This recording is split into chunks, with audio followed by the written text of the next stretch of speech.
नमस्कार दोस्तों। तेल का खेल मोदी जी जानते हैं क्या चल रहा है। आपको मालूम है कि तेल के प्राइसेस ऑलरेडी बढ़ने शुरू हो गए और एक ऐसी प्रॉब्लम है जिसको जो हमें इफ़ेक्ट करती है। क्या भारत में भी तेल के प्राइसेस बढ़ेंगे या इसमें भी मोदी जी कुछ कर चुके हैं जिसके कारण अब तेल के प्राइसेस यहाँ पे बढ़ेंगे या नहीं बढ़ेंगे, इसके ऊपर डिटेल में बात करेंगे। मुद्दा क्या है? मुद्दा है इजराइल और ईरान। इन दोनों का जैसे ही एक युद्ध शुरू हुआ तो तेल के प्राइसेस इमीडिएटली 7 से 10% वो बढ़ चुके हैं। अगर तेल आज की डेट में 100 रुपये का है तो वो अगर इंटरनेशनल मार्केट के प्राइसेस के हिसाब से देखें तो इसको 110 115 रुपये हो जाना चाहिए। क्या होगा? क्या हमारे यहाँ पर भी 10% इंक्रीज़ किया जाएगा प्राइसेस को? इन सारे मुद्दों के ऊपर बात करेंगे।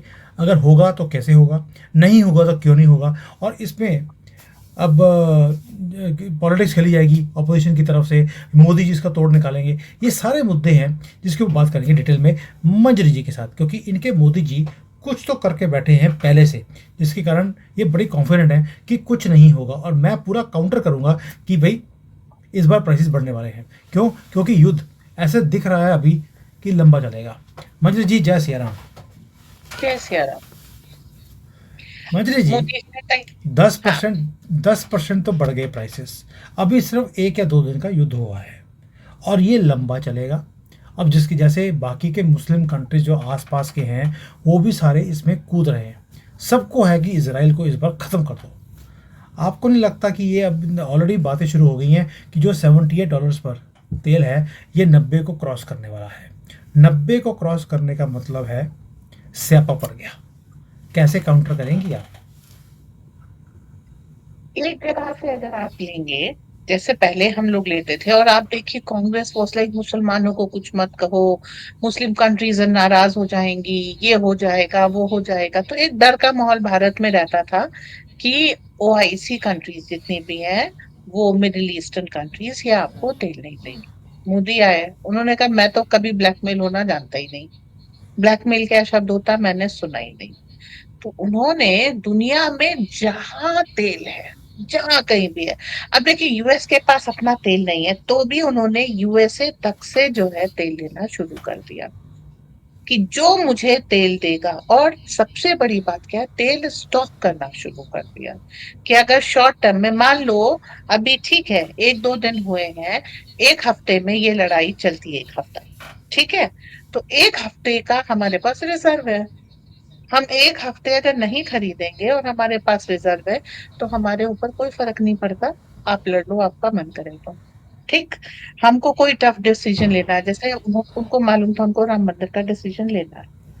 अब राम मंदिर के डिसीजन में क्या है, मुस्लिम कंट्रीज को फेवरेबल नहीं होगा, 370 हटाएंगे। आपने देखा ब्रुनेई, तुर्की, ये सब जो है बहुत ज्यादा इन लोगों ने प्रॉब्लम क्रिएट की। तो अगर आपको इस बेट को हेज करना है, इसको ठीक करना है, तो आप क्या करेंगे? आप ऑयल को, आपकी डिपेंडेंसी क्या है, ऑयल अगर आपके पास नहीं है तो सब कुछ स्टैंड स्टिल पे आ जाता है। तो आप ऑयल को हर जगह से लीजिए। वेनेजुएला एक ऐसी कंट्री थी जिसको यूएस ने एक तरीके से कहिए सैंक्शन करके रखा था। क्यों सैंक्शन करके रखा था? हमको कहीं से तेल नहीं मिलेगा, तब हम वेनेजुएला से लेंगे। ठीक है, ये करके बैठे हुए थे वेनेजुएला से। हमारे एस जयशंकर जी पहुंच गए और ओएनजीसी के साथ जो है आ, वेनेजुएलन ऑयल की डील हो गई। जब डील हो गई तो किसने की? प्रेसिडेंट मादुरो ने की। फिर क्या हुआ, जब मादुरो थर्ड टाइम इलेक्शन जीते तो उनके खिलाफ बहुत सारा प्रदर्शन हुआ, आगजनी हुई, लेकिन उन्होंने उसको ठीक किया। और उसके बाद जो है दोबारा उनको इलेक्शन में जाना पड़ा, वो दोबारा भी चले गए।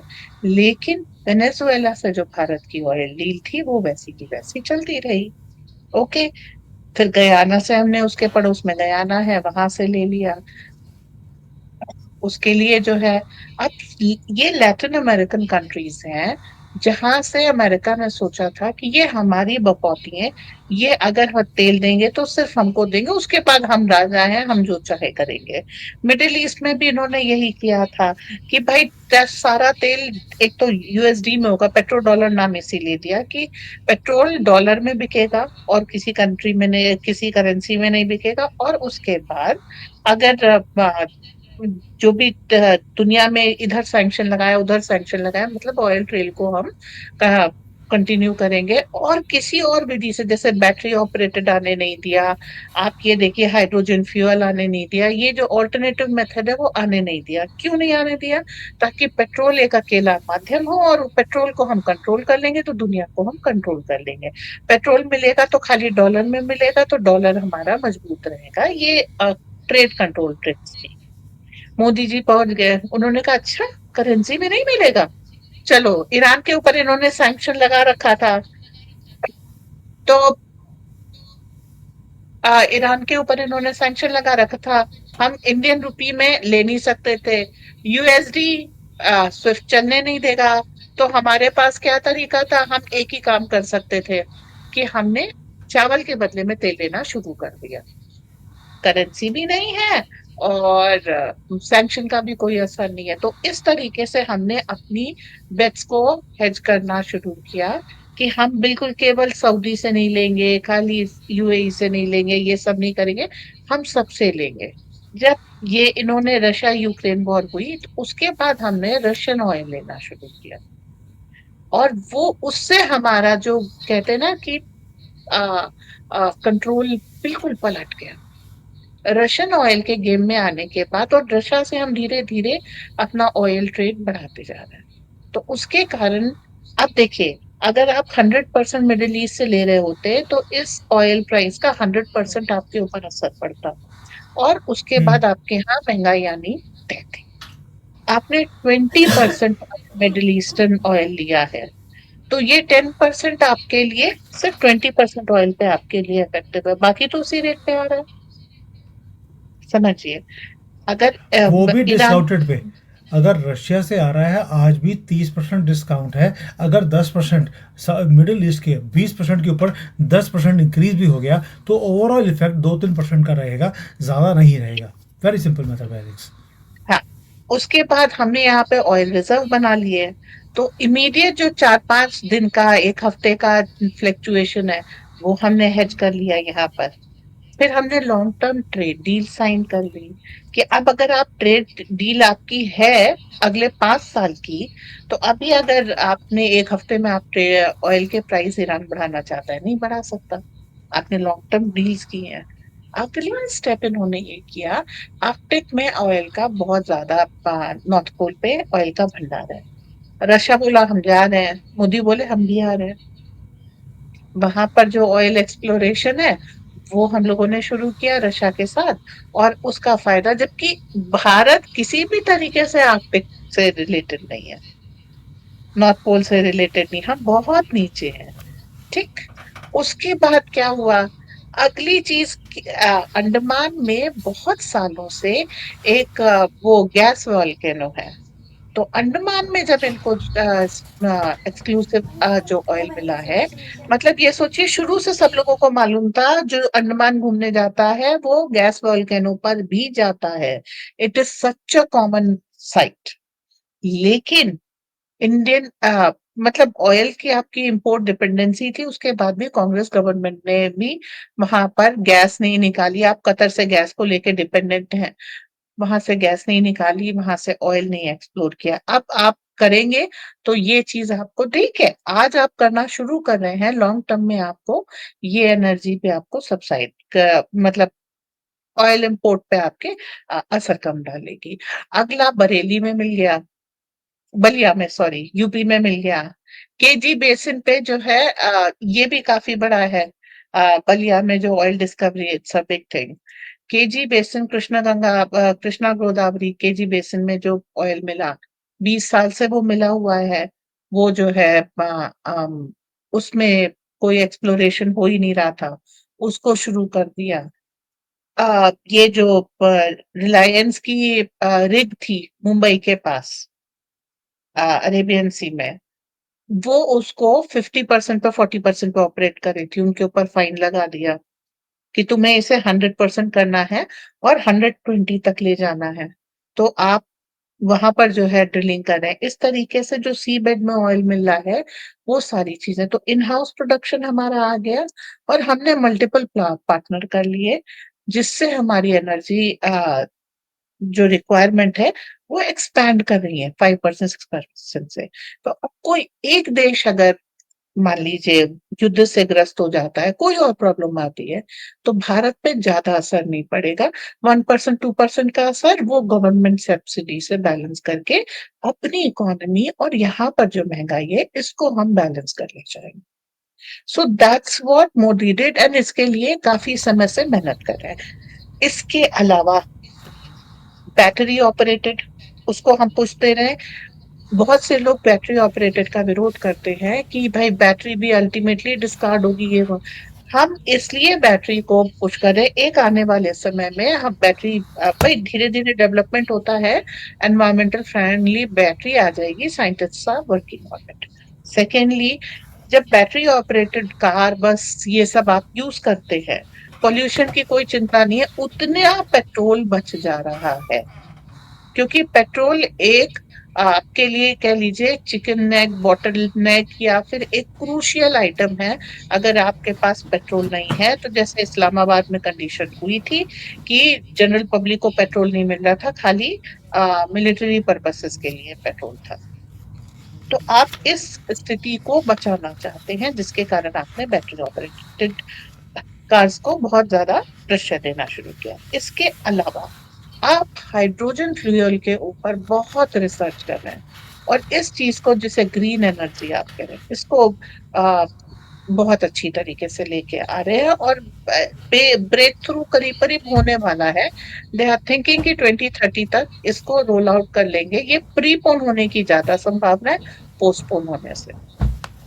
तो आप अपनी इस तरीके की एनर्जी रिक्वायरमेंट्स बना रहे हैं, जिससे पेट्रोल किसी एक देश, एक कंट्री आपका ऑयल प्राइसेस को कंट्रोल ना कर पाए। और इंडिया इस ये कह लीजिए इन्फ्लेशन सेंसिटिव कंट्री, क्योंकि वाजपेयी की सरकार आपने प्याज के दाम पे गिराई थी, सो मोदी ने वो लेसन याद रखा है। उनको मालूम है यहाँ पर महंगाई, देश असुरक्षित हो जाए चलेगा, महंगाई नहीं बढ़नी चाहिए। महंगाई बढ़ी और सरकार के लिए मुसीबत हुई, तो वो अपना, वो कहते हैं ना, हेज योर बेट्स, उन्होंने उस चीज को एक्सपैंड कर दिया। जी। दैट मीन्स मोदी जी ने अपना, जिसको हम कहते हैं रिस्क मैनेजमेंट, वो किया है कि आपने 30 कंट्रीज़ के ऊपर आपने अपनी इसको हैजिंग कर लिया कि भी हम एक दो पाँच कंट्री से नहीं, 30 कंट्री से हम इंपोर्ट करेंगे। बिल्कुल बात समझ आती है। और इसमें अगर देखा जाए तो जो लार्जेस्ट इंपोर्टर्स हैं वो चाइना नंबर 1 है, और भारत नंबर 2 के ऊपर है, जो मैक्सिमम तेल को इंपोर्ट करते हैं। हमारी जो रिक्वायरमेंट है अभी भी चाइना से आधी है। वो 10 मिलियन बैरल, यानी कि 1 करोड़ बैरल एक दिन का खरीदता है, हम 5 मिलियन बैरल खरीदते हैं। अगर हम इंपोर्टर्स की बात करें तो उसमें भी 4-5 कंट्रीज़ हैं, कंपनीज़ हैं भारत में जो ये माल को खरीदती हैं, और 5 मिलियन के हमारी रिक्वायरमेंट है। मंजरी जी, वैल्यू टर्म्स में अगर देखें तो रशिया सबसे बड़ा सप्लायर है आज की डेट में भारत को तेल का, लेकिन वैल्यू टर्म्स में अगर देखें तो वैल्यू कम है, क्योंकि हमें डिस्काउंट के ऊपर तेल मिल रहा है। ये जो मोदी जी ने एक तो अपने रिस्क को बराबर कर दिया कि 30 कंट्री से जहाँ से सस्ता मिलेगा हम वहाँ पर डील करेंगे, और डील भी है 5 साल की, 10 साल की। कतर से तो 20 साल की हमने तेल की गैस की हमने डील कर ली कि सस्ता गैस हमें वहाँ से चाहिए। आपको नहीं लगता कि मोदी जी एक ऐसे प्रधानमंत्री मिले हमें, जो मैं पूरा देखता हूँ इसको डीपली, जो 1 साल की नहीं देखते कि मुझे आज तेल खरीदना है, वो अगले 25 साल की नींव रख रहे हैं कि मुझे 25 साल तक अनइंटरप्टेड मुझे तेल मिलता रहे, गैस मिलती रहे, ताकि देश की तरक्की नहीं रुके और प्राइसेस भी मेंटेन रहें। पहले से 20-30% डिस्काउंट पे तेल ले लिया। ये हिंदू माइंड है, गुजराती माइंड है, कौन सा माइंड है ये, या रिस्क मैनेजमेंट है? ये लॉजिकल माइंड है। अब लॉजिक और सनातन साथ में जाता है, मैं क्या बोलूं। हर साल आप ट्रेड के तेल के प्राइस के लिए मीटिंग बैठाइए, परेशान होइए। 25 साल की, 99 साल की लीजेस होती हैं, आप पैसे कीजिए ना। लेकिन 99 साल की क्यों नहीं करेंगे, तो मोदी को मालूम है बाउंड्रीज बदलने वाली हैं, इसलिए वो 4-4 5-5 साल की डील करके बैठे, कि उनको ये भी मालूम है ये देश इतने साल रहेगा। ठीक।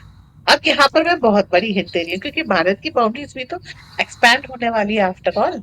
तो फिर उसके लिए भी तो हमको वो भी देखना है कि बाद में हमें ट्रेड डील करने की जरूरत ही कहाँ है। अच्छा, सेकेंडली, इन्होंने लॉन्ग टर्म डील साइन किया है, हर चीज यूएस डॉलर में थी। इन्होंने क्या किया, इंडियन रुपी ले आए, बार्टर सिस्टम ले आए। तो उससे क्या हुआ, डॉलर डिपेंडेंसी भी, कि डॉलर महंगा हो गया तो मेरा तेल महंगा हो जाएगा। ठीक, वो भी चीज खत्म कर दी। तीसरी बड़ी अच्छी ट्रिक की कि जितना प्राइस है वो एफओबी है, मतलब इंडियन पोर्ट पे आने के बाद जब हमारा वो जो प्राइस पड़ेगा। ये नहीं है कि हमने गयाना में तेल लिया है 36 barrel for example, 36 barrel dollar पर बैरल का, फिर डॉलर के रेट अप हो गए और जो ट्रांसपोर्ट है उसका प्राइस बढ़ गया, तो हमारा तेल इसलिए महंगा हो गया। नहीं, जब इंडियन ऑफशोर उस पे किसी भी पोर्ट पे पहुंचेगा तेल, वो प्राइस किया, मतलब जो तुम्हारा जो कम्युनिके वो सॉरी ट्रांसपोर्ट कॉस्ट आपकी, एक्सट्रेडिशन कॉस्ट एफओबी, आपकी, बेसिकली एफओबी प्राइस नहीं चाहिए हमें, सीआईएफ प्राइस चाहिए कि it is landed cost to us in our port, हमें एफओबी नहीं सॉरी, चाहिए। हाँ, वेरी सिंपल। ओके।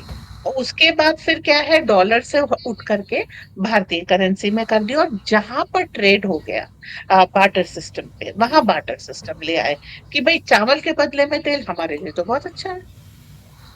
ठीक है, तो अभी हमने कतर से जो डील की है उसका वो हमने जो है उस रुपी में की है, वो डॉलर में नहीं की है। तो एक पेट्रो डॉलर जो टर्म था वो हम उसको खत्म करते जा रहे हैं, और डॉलर की इसके कारण हमारे रिजर्व रखने की भी जरूरत कम हो गई। सो इंडिया ने अपना डॉलर रिजर्व भी कम कर दिया। तो धीरे धीरे धीरे जो जो हमारे लिए बॉटल नेक्स थी हमारी ग्रोथ में, हम उसको जो है खत्म करते जा रहे हैं, and we are making broad highways so that we can go smoothly. तो जब मोदी आते हैं तो वो 47 तक का प्लान बनाते हैं। ठीक है, 100 साल, 25 साल आगे का। So that is the. देखिए मंजरी जी, ऐसा नहीं है कि सिर्फ मोदी जी का 2047 का प्लान है। देखिए पीएफआई है, उसका भी 2047 है। पीएफआई के साथ कांग्रेस मिली है, उसका भी एक 2047 का एक प्लान है। तो 2047 के प्लान बहुत लोगों ने बनाए हैं, और हमारा सनातनियों का भी प्लान है 2047 में कि हम कैसे इन सबको यहाँ से धक्के मार के बाहर निकालने वाले हैं अपने देश से। इन तो सबको धक्के मारना और तो जो, बहुत छोटी बात है। ओह, चलिए, अब मुझे लगता है कि यहाँ पर चाइना में भेजेंगी और यहाँ पे इनकी किडनियाँ निकलवाएंगी। तो दोस्तों, एक बात बिल्कुल क्लियर है कि मोदी जी जो पॉलिसी बनाकर बैठे हैं, जैसे होता है ना कि मोदी जी ने कई बार बोला है कि मैं चीज़ों को, जो आगे आने वाली चीज़ें हैं उसको मैं भांप लेता हूँ। शायद उन्होंने भांप लिया था कि आगे जाकर वॉर आएंगी, तेल के ऊपर प्रेशर आएगा, और ये डीप स्टेट ये नहीं रुकने वाला। आप सोच के देखिए, जितना वॉर होगा दो तरफ से फायदा है। अमेरिका लार्जेस्ट प्रोड्यूसर है आज की डेट में तेल का। जब प्राइसेस बढ़ती हैं तो उनके वहाँ पर इनकम बढ़ती है, उनकी इकॉनमी का बुरा हाल है, उसको चलाने के लिए उनको युद्ध चाहिए। हथियार सबसे ज़्यादा वो बनाते हैं, हथियार भी बिकते हैं। जो कंट्री में युद्ध हो रहा है उसके अंदर तबाही होती है, तो उसकी रिकंस्ट्रक्शन करने के लिए भी अमेरिकन कंपनीज बीच में आएंगी, उसको रिकंस्ट्रक्ट करने के लिए। यानी कि सारी उंगलियां उनकी घी में है, और ऊपर से कंट्रोल भी बन जाएगा उन कंट्रीज के ऊपर, यानी कि अपनी हेजीमनी वो उसके ऊपर थोप सकते हैं। तो ये सारी चीज़ें आई थिंक मोदी जी जानते हैं, तभी उन्होंने हेज कर लिया अपनी सारी बाइंग को, पहली बात। और दूसरा, आप देखिए कि बहुत कंट्रोल्ड वे में हम बाहर से बाई भी कर रहे हैं डिस्काउंटेड पे इंडियन रुपीज़ में।